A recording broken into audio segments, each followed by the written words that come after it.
The film begins in Lebanon in 1983. At that time, there are two brothers having fun on the rooftop of their house. Soon after, 7 American fighter jets suddenly appeared and completely destroyed the entire area, reducing everything to rubble. Now, the scene shifts to the present in the United States, introducing us to a man named Jack. He used to be a special forces officer, but now works as a financial analyst at the CIA. That morning, Jack rode his bicycle to work, as he always does. However, he had a close call when a car driven by a man named James almost hit him. James got upset and scolded Jack for not paying enough attention while cycling. After some time, James returned to the CIA office after a sabbatical. The head of the CIA, Ned, reassigned him to be the head of division, and guess what? Jack was one of the members in his team. Then James met the rest of the finance division members. They all introduced themselves.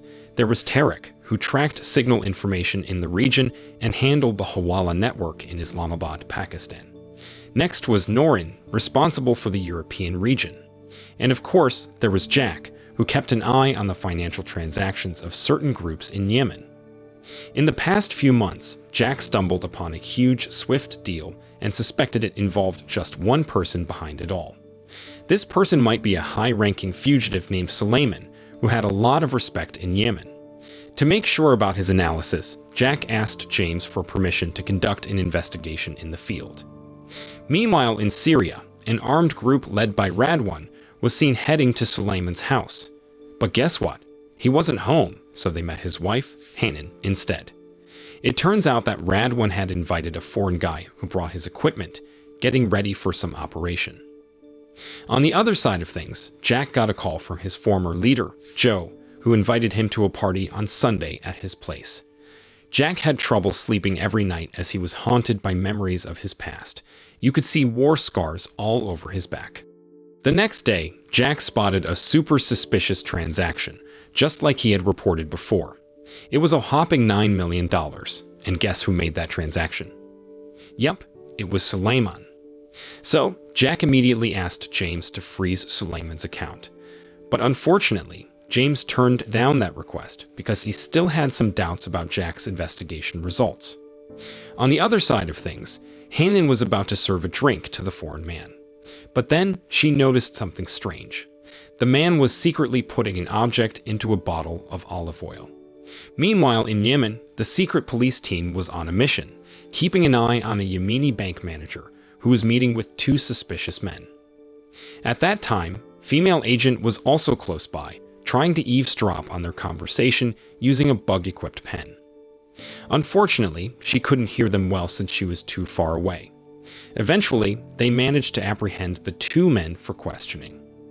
Back in the US, Jack attended a birthday party for Joe from his Wall Street days.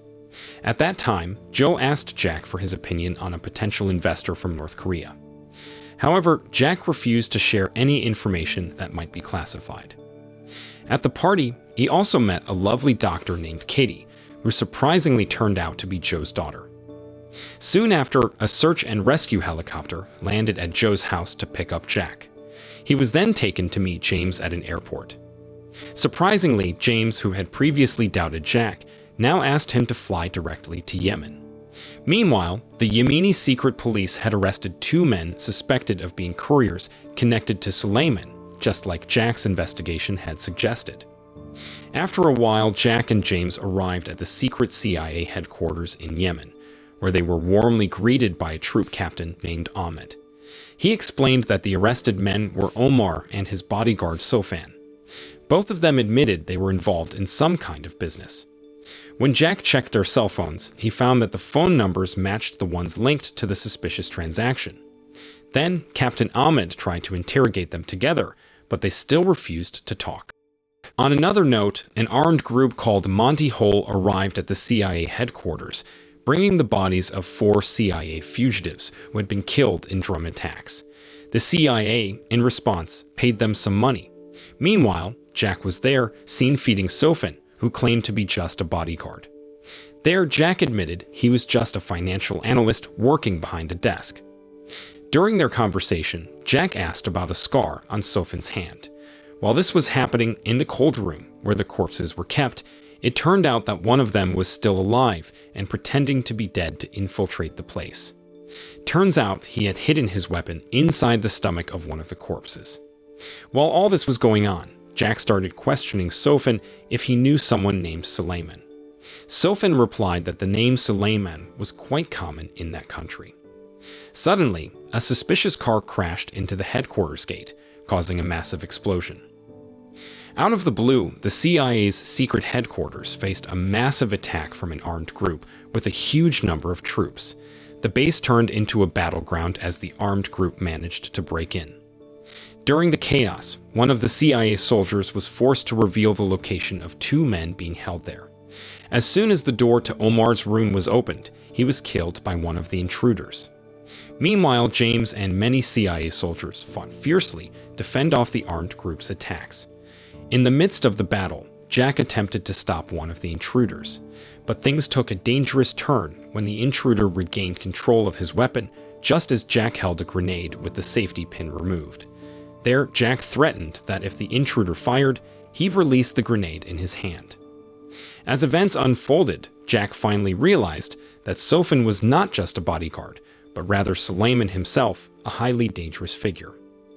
His true name was Musa bin Suleiman, and the man who saved him was his younger brother Ali. Surprisingly, both of them turned out to be survivors of a US plane attack in Lebanon back in 1983. Later one night, there was an unfortunate incident where an old pastor who had just returned from church was attacked and stabbed by two robbers who wanted to steal his wallet. On the other side of things, Jack returned to the CIA headquarters in Virginia after the tragic events in Yemen. The CIA officials reviewed the video footage of Jack's encounter with Ali. One of them claimed that Suleiman, who was rescued by the armed group, was associated with ISIS. However, Jack disagreed because the case of Suleiman was different. He had connections in Europe and was linked to a fake company, making it difficult for them to track him down. At that time, James was also disappointed because Net suggested handing over the case to CTC Europe, even though it was James' team that had been working on it from the start. Meanwhile, in Yemen, Suleiman expressed his gratitude to Ali for freeing him from the CIA headquarters. Later on, Jack went for an MRI scan of his spine to ensure there was no serious injury. He had been involved in an operation related to his past as a Special Forces member. During his time at the hospital, he unexpectedly ran into Katie, the beautiful doctor he had met at Joe's party. At that time, he couldn't reveal that he was a CIA agent, but he did ask Katie for her number and invited her to dinner. Hearing that, she happily accepted the invitation. Then, when Jack returned to the base, he found out that his office friend had no idea he and James had flown to Yemen. Soon after, James showed up at his office and gave Jack Solomon's cell phone to hack. James didn't mind if it took Jack hours, even 10,000 hours, because the phone was protected by a sophisticated encryption code. Meanwhile, at work, Jack couldn't help but check out Katie's life on her Instagram. He had a crush on her from the moment he saw her. To his surprise, Katie was actually the Doctor of Epidemiologist of the Year. She had made a significant discovery about a mutating variant of the Ebola virus. Sometime later, Jack's boss, Singer, called him in to discuss the CIA's plan to hunt down Suleiman. Jack then revealed that he had served as a Special Forces member in Afghanistan. After hearing this, Net made an offer to Jack to join the task force on the case, reporting directly to him through James. In Yemen, Suleiman's 3 children warmly welcomed him home, along with Hanan. Later that evening, all of Suleiman's men gathered to have a meal together. However, Hanan felt uneasy because one of Suleiman's subordinates, Yazid, was looking at her daughter, Sarah, with inappropriate intentions. After a while, Jack felt really frustrated because he couldn't crack Suleiman's cell phone password. Even though James saw his struggle, he still pushed Jack to keep trying.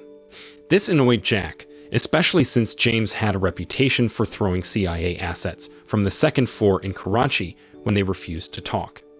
Feeling offended, James demanded that Jack share his mission in Afghanistan if he wanted to know the truth about Karachi. However, James noticed something strange about Suleiman. He acted as if he was familiar with handcuffs, which made James suspect he had been in prison.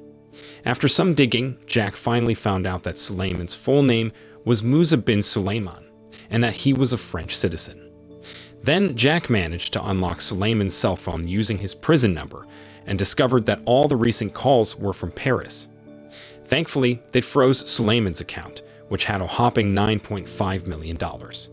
The next day, Net agreed to send James and Jack to Paris to hunt down Suleiman and his gang. Meanwhile, in Paris, Ali bought a bunch of SIM cards from someone, which seemed suspicious. Back in Yemen, Sarah became curious about the weapons in her house. When she tried to sneak a peek, Yazid caught her, leaving her scared and in tears as she ran to her mom to complain. After a while, Jack and James landed in Paris and were warmly welcomed by Captain Sandrine and Lieutenant Thorick, who were SWAT commanders. They were joined by another CIA agent named Garth for the mission. Without wasting time, the team started tracking down Ali, who was suspected of using an app called Track Euro to handle cash transactions with SIM cards. At that time, Garth thought that Jack, being an analyst, wouldn't be skilled in using weapons, not knowing that Jack was actually a former Special Forces officer. Meanwhile, Ali and his gang were casually hanging out, completely unaware that a French SWAT team and CIA agents were closing in on them. Soon after, he got a tip-off from a boy, and they quickly got ready for whatever was coming. Soon enough, a shootout broke out between the two sides. To everyone's surprise, Ali and his gang had explosive vests and were planning to use a woman as a human shield. There, Jack managed to catch up with Ali, who was trying to escape, but Ali got away, albeit injured.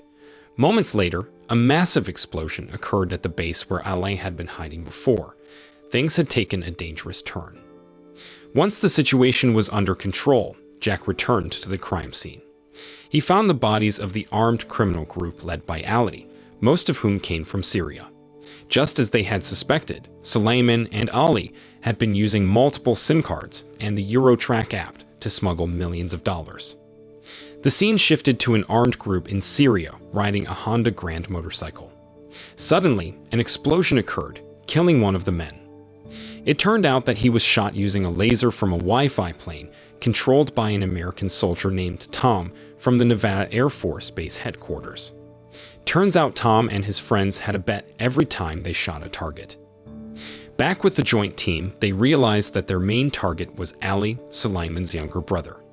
Meanwhile, in Yemen, Hanan received a passport from Fatih for her escape plan with her kids. She hid the passport in an urn. On the other hand, in Paris, Ali survived because his friend, a doctor named Omar, removed the bullet from his stomach. He then saw a childhood photo of him and Suleiman, which brought back memories from the first episode. Meanwhile, Tom proudly displayed the money he won after hitting the target perfectly.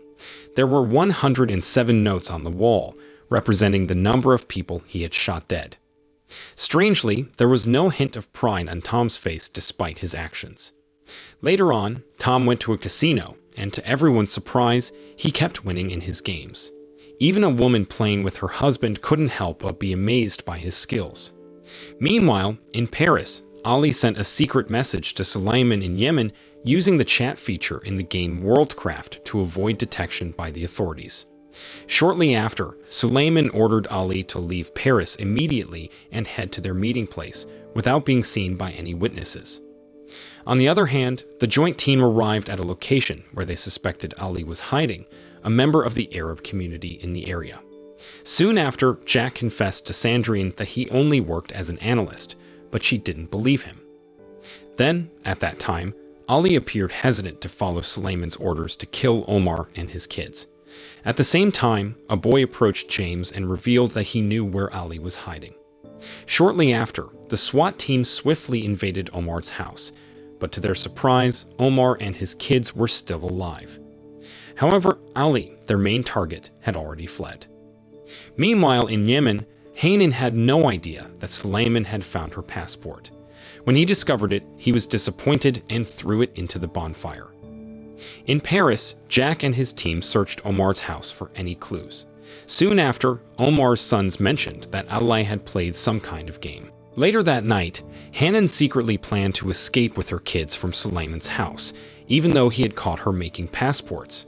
But her son, Samir, disagreed and reported her plans to Suleiman. Fortunately, Hanan managed to take her 2 daughters and escape by car. At that time, Suleiman was surprised by Samir's report and sent Fatih and Yazid to bring Hanan back. The next morning, Hanan and her daughters had to continue their journey on foot because their car broke down. Meanwhile, back in Paris, Jack and his team were tracking the car used by Ali to escape. After a while, Hanan and her 2 daughters arrived at a market where not only vegetables and fruits were sold, but also various weapons, from pistols to rockets, openly displayed. Meanwhile, at the Nevada Air Force headquarters, Tom's face looked bruised as he had been beaten by the woman's husband, whom he had met at the casino. Soon after, Tom and his friends were monitoring enemy territory using drones when they spotted Hanan and her daughters running away from Yazid, who was chasing them. By chance, Tom saw it through the camera on his drone. Unfortunately, Yazid shot and killed Fedi, who had been helping Hanan. At that time, Yazid, a pervert, attempted to harm Hanan. Fortunately, she fought back and managed to escape. In a moment of bravery, Tom took action and shot Yazid with his laser gun, without waiting for permission. Luckily, his superior didn't reprimand him for protecting Hanan. Thanks to his actions, Hanan and her daughters were able to escape from Yemen. Sometime later, a French patrol car pulled over a car that was speeding, and it turned out that the driver was Ali. At that time, the police officer became suspicious when he saw blood on his shirt. The officer reported Ali to headquarters, while Ali was ready with his gun, in case his true identity was revealed. Unexpectedly, the cop let him go, following Jack's orders. Jack did this intentionally because he wanted to track where Ali was going. Back in Yemen, Suleiman was watching foreign news reports about 12 missing doctors and aid activists near Aleppo. Later, he and his army went to Radwan's headquarters for a transaction. Meanwhile, Jack received advice from Sandrine to gather the courage and express his feelings to the woman he likes. On the other hand, Ali noticed that his car's gasoline was running low. Back at Radwan's place, he teased Suleiman a bit, joking about his wife running away and Ali disappearing. Previously, Radwan had heard that Suleiman accepted members from different groups and tribes, regardless of their sect, but Suleiman didn't mind. Soon after, Suleiman came with a bag of money to buy the 12 foreign doctors and volunteers kidnapped by Radwan. However, he distributed the money to Radwan's army instead, realizing that Radwan was greedy and didn't pay his men well. As a result, all of Radwan's men joined Suleiman's side, and the 12 foreign nationals were brought to Suleiman's headquarters. Before leaving, Suleiman punished Radwan by beating him and throwing him into a cell. Suleiman then invited Radwan's entire army to join him in creating a new kingdom in Yemen. Back in France, Jack and Sandrine made a stop at a gas station. Soon after, Sandrine went into the mini-market to buy cigarettes with a local policeman. Meanwhile, James and his partner found Ali's car, but it was empty. However, they noticed fresh tracks of another car leaving the location. Shortly after, Jack checked a nearby car and noticed that its engine was still warm. He became more suspicious when he saw that the car key had been tampered with. Suddenly, Ali emerged from the toilet and tried to shoot Jack. Thankfully, Sandrine came out and warned Jack just in time. Soon after, a shootout occurred, but tragically, Sandrine was accidentally shot by the local policeman who didn't recognize her. Despite her injury, she told Jack to chase after Ali. Afterward, Jack followed Ali to a warehouse near the forest, and they got into a fight. Eventually, Jack managed to retrieve his gun and had to shoot Ali to protect himself. Sadly, Sandrine succumbed to her wounds, and the 2 agents returned to the United States. To cope with the stress of the mission, Jack asked Katie out on a date. During dinner, he joked with the restaurant's waiter, Buster. Surprisingly, Buster turned out to be an old friend of Jack's late father, who had been a cop. In the past, Jack's father had passed away due to illness. After their dinner date, Katie invited Jack to her house, and they spent some intimate time together.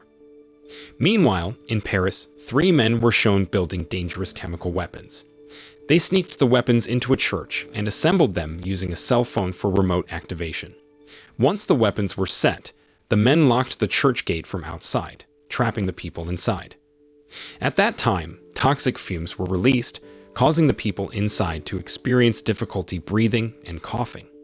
Sadly, over 300 lives were lost in this deadly attack. The city of Paris was shaken by the horrific incident caused by these dangerous chemical weapons. Shortly after, Suleiman released a video claiming responsibility for the attack.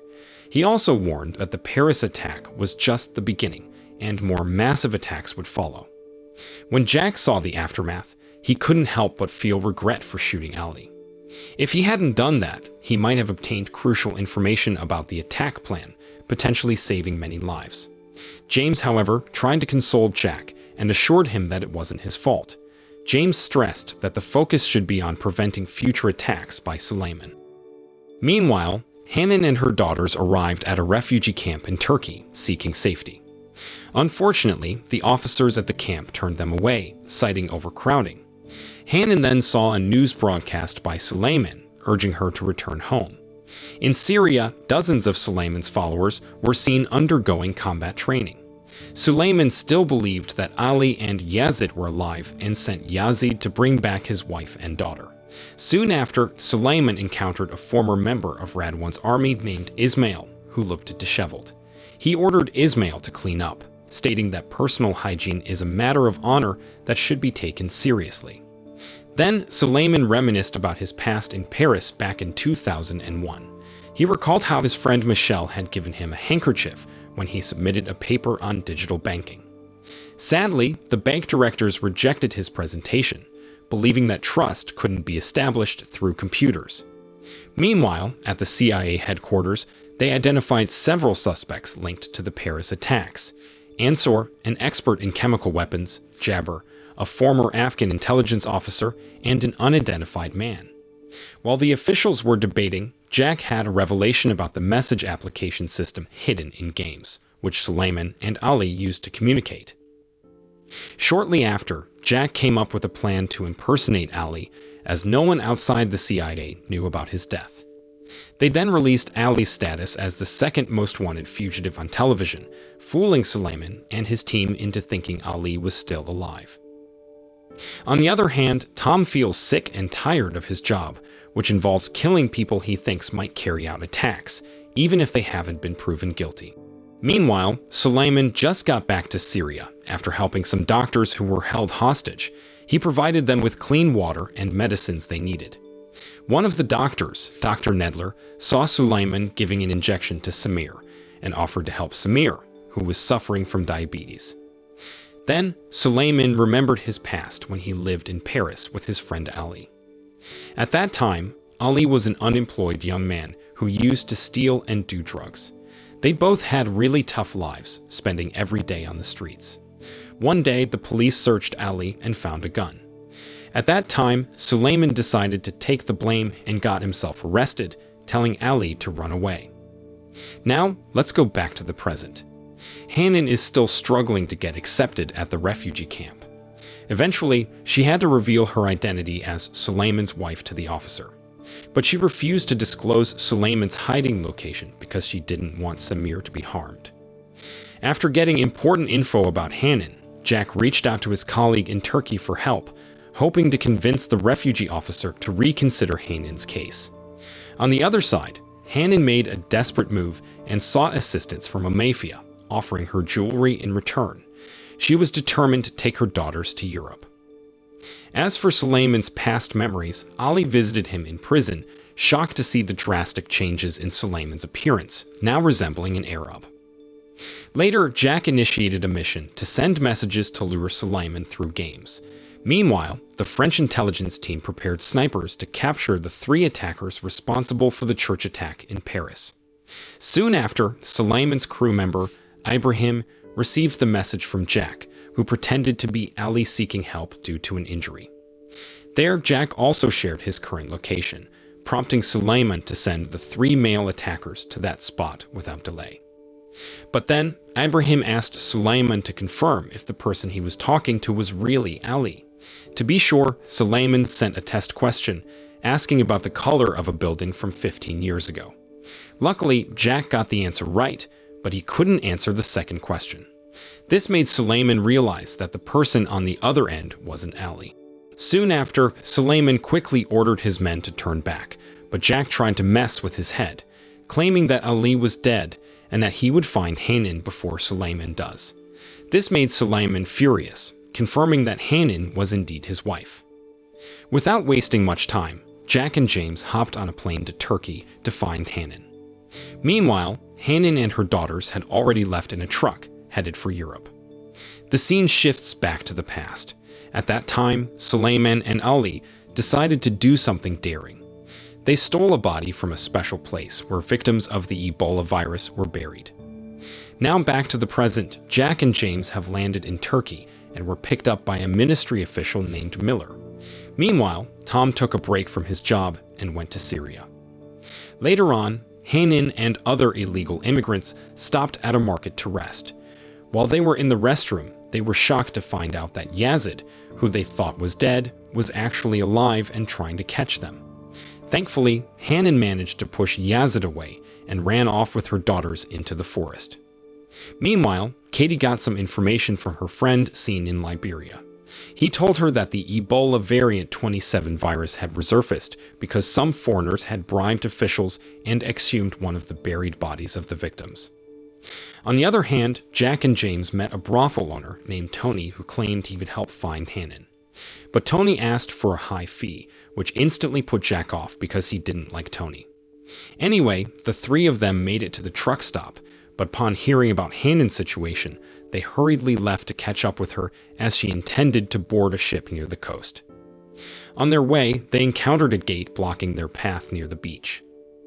Tony didn't know about the gate, so he tried to negotiate with the officer guarding it. Suddenly, gunshots rang out from the post. To everyone's surprise, Tony shot the officer for demanding an unreasonable fee. Jack, who never liked him from the start, confronted him. At that time, Jack saw Tony as an arrogant person with no respect for others, and he was disgusted by the fact that he exploited women. On the other side of the story, Tom had arrived at a house in Syria. He confessed to the old man, who couldn't understand English, that he had killed his son using a drone. To make amends for his mistake, he wanted to give some money to the old man, but the man refused. Suddenly, a young boy appeared, selling lots of eggs to Tom. Back in Turkey, Hanan and many other refugees were instructed to wear life jackets and board a ship. The beach was heavily guarded by armed people. Suddenly, Yazid caught up with Hanan and wasted no time in contacting Suleiman. Upon hearing this, Suleiman ordered Yazid to kill Hanan and bring back her two daughters. Meanwhile, Jack, James, and Tony also arrived at the scene, all pointing guns at each other, while the coastal authorities' troops surrounded them. Somehow, Tony managed to convince the coastal ruler to hand over Hanan and her daughters, but Yazid only agreed to let go of Hanan, planning to take her daughters with him. Hearing that, James accepted this arrangement and asked Jack to lower his gun. However, Yazid surprised everyone by taking Hanan hostage, prompting James to shoot him dead. In the end, Jack and James successfully rescued Hanan and her two daughters from that beach. They made their way to the Turkish airstrip. There, Jack asked Hanan to cooperate if she and her daughters wanted to fly to the United States. He promised to help protect Samir after Hanan disclosed Suleiman's hiding place. After that, Jack wanted to share his location with James, but James had something urgent to tell him. He was on a mission in Karachi, going after the Deputy Chief of Staff of the Pakistan Army to recruit him as an informant. They were supposed to meet at a tavern, and James had brought money because he knew the military official was facing financial problems. Unfortunately, the situation took a dangerous turn, and James was threatened with being thrown into a Pakistani prison. With no other choice, he had to kill his target just 3 days before his daughter's wedding. It was a tough decision, and James knew using money to make a compromise wasn't the right way to handle it. Later on, Jack, James, and other top CIA officers observed special forces being parachuted into Suleiman's hideout, where he was supposedly sleeping. But in reality, it was just a training exercise before the actual mission. At that time, Hanan had given them all the necessary details about the hideout, from the bed's position to the weapons in the room. This ensured the special forces hit their target precisely and carried out their mission safely. After that, CIA officials had a meeting and reviewed satellite imagery of Suleiman's hiding place. They spotted around 30 men who they suspected were part of Suleiman's army at that location. The officials debated whether to hand over the operation to the French because of the recent attacks in Paris. They also considered carrying out an airstrike, but Jack disagreed. He suggested deploying ground troops to prevent Suleiman's potential next attack. In Syria, Dr. Nedler received medical help from Suleiman and thanked him. However, Suleiman still refused to let Dr. Nedler check on Samir. Apart from helping his colleagues, Dr. Nedler also gave medicine from Suleiman to Radwan, who was being held captive. Meanwhile, the CIA received information about a stolen corpse infected with the Ebola virus, which happened 6 months ago. At that time, Jack and James were tasked to investigate the virus's danger by talking to the doctor researching it. Later on, they went to the United States Army headquarters to meet the doctor, who surprisingly turned out to be Katie. There, Katie also explained the dangers of the deadly virus and how it could potentially spread. She was shocked to find out that Jack was actually a CIA agent, but she continued to share her research findings. According to her research, it seemed like Suleiman and Ali might have engineered the virus to be airborne. After the meeting, Katie was angry with Jack for lying to her. Meanwhile, at the port of Maryland, 2 of Suleiman's men were seen picking up the virus in a container. One of the virus tubes accidentally broke, but they left it behind. At the same time, Hanan and her daughters were at a shelter being closely monitored by CIA agents. When it was 3 a.m., Jack was called to the CIA headquarters along with other officials. They had a virtual meeting with the President of America to discuss Suleiman's presence at a location they had learned from Hanan. On the other side of the story, they discovered that Suleiman had also taken 12 health workers as hostages at the same location. One of them happened to be Dr. Nedler, who turned out to be a friend of the president from their time in Vietnam. The president decided to bring the hostages back home, but Jack boldly interrupted to ask the president's help in saving Samir, who was still just an 11-year-old boy. Meanwhile, Sarah received a gaming gadget from the officer watching over her. To everyone's surprise, Sarah used an in-game messaging app to reach out to Samir, who was also playing the same game. Unfortunately, Suleiman noticed the message and learned that his wife and daughters were already in the United States under military surveillance. Long story short, special forces surrounded Suleiman's base, but they didn't find his army there. Instead, they discovered 12 doctors in cells and a tunnel that led in various directions. Seeing this, the CIA ordered the special forces to leave and take the hostages with them. But Jack couldn't figure out how Suleiman knew about the special forces' plan to arrive. Meanwhile, Suleiman took Samir to northern Syria and even prepared a passport to flee to the United States. Later, Jack approached Katie and opened up about everything. Then, Katie finally decided to accept him back. At the same time, the analyst team investigated the medicines Suleiman gave to the hostage doctors. They found a news article that showed Mr. President was with Dr. Nedler. Soon after, James contacted Jack, and they both realized that Suleiman had intentionally released the doctors as part of his plan to attack Mr. President. Sometime later, at a press conference with Mr. President, Dr. Nedler was seen constantly coughing near him. To ensure the health of Mr. President and the 12 hostages who were exposed to the virus, they were taken to the Memorial Hospital for tests and treatment. Meanwhile, Jack recalled a painful memory from his time in the Special Forces and shared it with Katie. He remembered a boy who begged to fly with him, and despite feeling sorry for the boy, he let him on the helicopter. Tragically, the boy turned out to be a bomber, and only Jack and Ali survived the explosion. On the other hand, Suleiman and Samir successfully arrived in Virginia, USA using fake passports. At the same time, a port official was infected with a virus found in a container, and this information reached the CIA team. The virus was a cesium virus, similar to the outbreak in Chernobyl, and if it spreads, it could potentially kill hundreds or even thousands of people.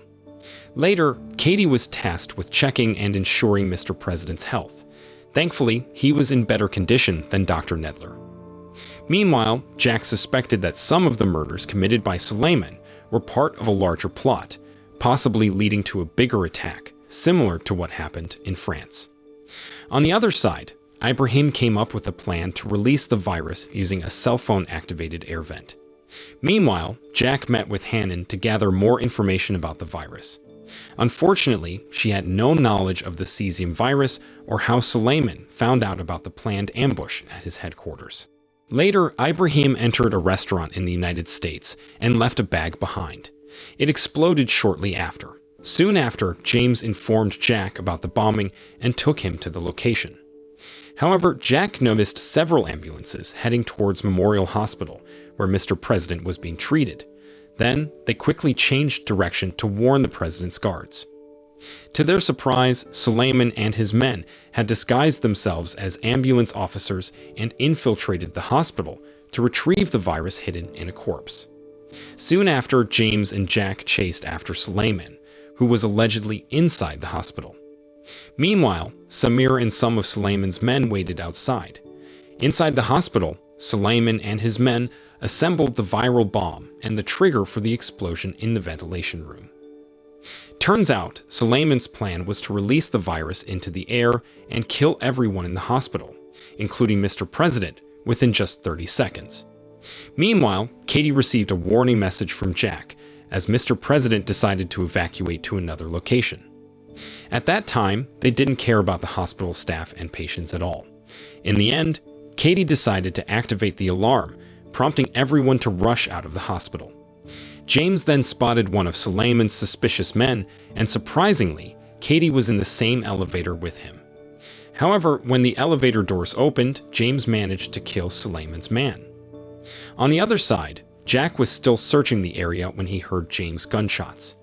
Turned out, Suleiman and one of his men had already left the hospital, but they couldn't trigger the virus explosion because Mr. President had turned off the network tower in the area. Plus, Suleiman couldn't get close to Samir, as the police had caught him and killed Suleiman's men guarding him. Finally, Jack found Suleiman and chased him into the subway station. Meanwhile, Ibrahim managed to escape capture and fled. Soon after, Jack chased Suleiman along the rail line, and a shootout ensued. Then, Suleiman shot Jack in the shoulder, but his men died after getting hit by a train. Eventually, Jack managed to shoot Suleiman. In the end, Samir met Hanan, just as Jack had promised. On the other hand, Ibrahim, who was hiding in Morocco, was shot dead by an intelligence agent. The scene ends with James cleaning up and being assigned to Moscow as the head of postal deputy. At that time, Jack succeeded in his duties and was promoted to head of the CIA analyst team, replacing James. And the film ended. The moral lesson from the film is always double-check your villain's network connection before planning a deadly virus attack in a hospital. And if you're a bad guy, make sure to keep an eye on your evil henchmen near train tracks.